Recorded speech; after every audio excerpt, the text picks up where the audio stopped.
You didn't know that Michael was a lecturer.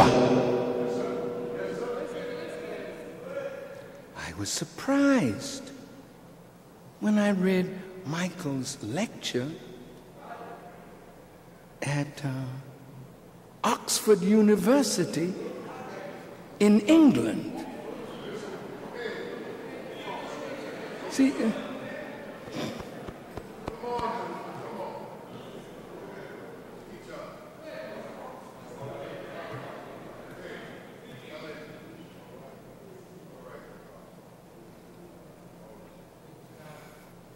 Michael was much more than a man of song and dance. Michael was a heart that beat for the love of humanity.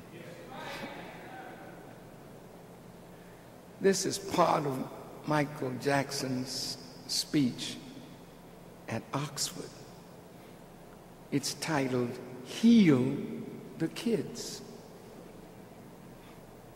It gives a view of MJ's philosophy and worldview better than any other source. And this is what Michael said at Oxford. Love, ladies and gentlemen, is the human family's most precious legacy, its richest bequest, its golden inheritance. And it is a treasure that is handed down from one generation to another. Previous ages may not have had the wealth we enjoy. Their houses may have lacked electricity, and they squeezed their many children into small homes without central heating. But those homes had no darkness, nor were they cold. They were lit bright with the glow of love, and they were warmed snugly by the very heat of the human heart. Parents, undistracted by the lust for luxury and status, accorded their children primacy in their lives. On the world condition, this is what brother said. Friends, let me paint a picture for you. Here's a typical day in America. 6 youths under the age of 20 will commit suicide. 12 children under the age of 20 will die from firearms. Remember, this is a day, not a year. 399 children will be arrested for drug abuse. 1,352 babies will be born to teen mothers. This is happening in one of the richest, most developed countries in the history of the world. Here is Michael's goals.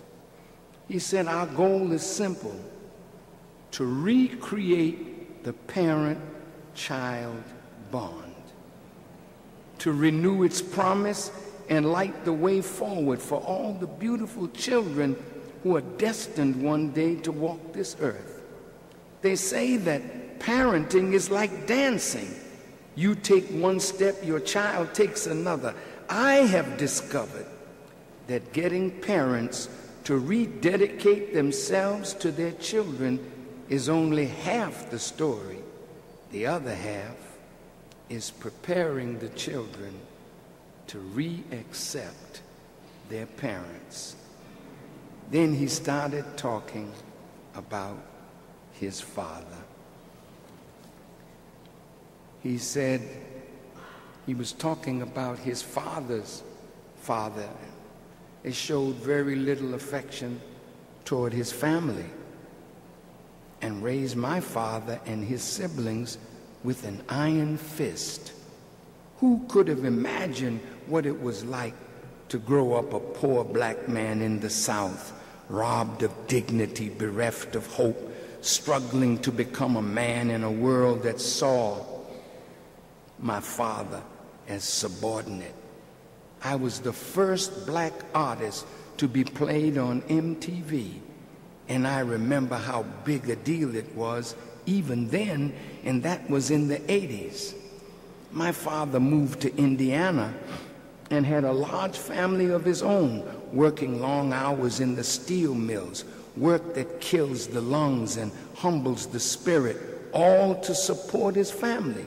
Is it any wonder that he found it difficult to expose his feelings? Is it any mystery that he hardened his heart, that he raised the emotional ramparts? And most of all, is it any wonder why he pushed his sons so hard to succeed as performers so that they could be saved from what he knew to be a life of indignity and poverty? I have begun to see that even my father's harshness was a kind of love, an imperfect love, be sure, but it was love nonetheless. He pushed me because he loved me, because he wanted no man to ever look down on his offspring. And now, with time, rather than bitterness, I feel blessing. In the place of anger, I have found absolution. And in the place of revenge, I have found reconciliation. And my initial fury has slowly given way to forgiveness. And that's what I'm asking all of us to do tonight. Live up to the 5th of the 10 Commandments. Honor your parents by not judging them. Give them the benefit of the doubt. That is why I want to forgive my father and to stop judging him. I want to forgive my father because I want a father, and this is the only one that I've got.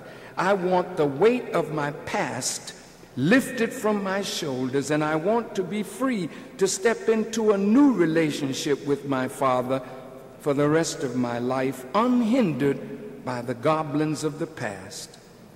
In a world filled with hate, we must still dare to hope. In a world filled with anger, we must still dare to comfort. In a world filled with despair, we must still dare to dream. And in a world filled with distrust, we must still dare to believe. Michael Jackson.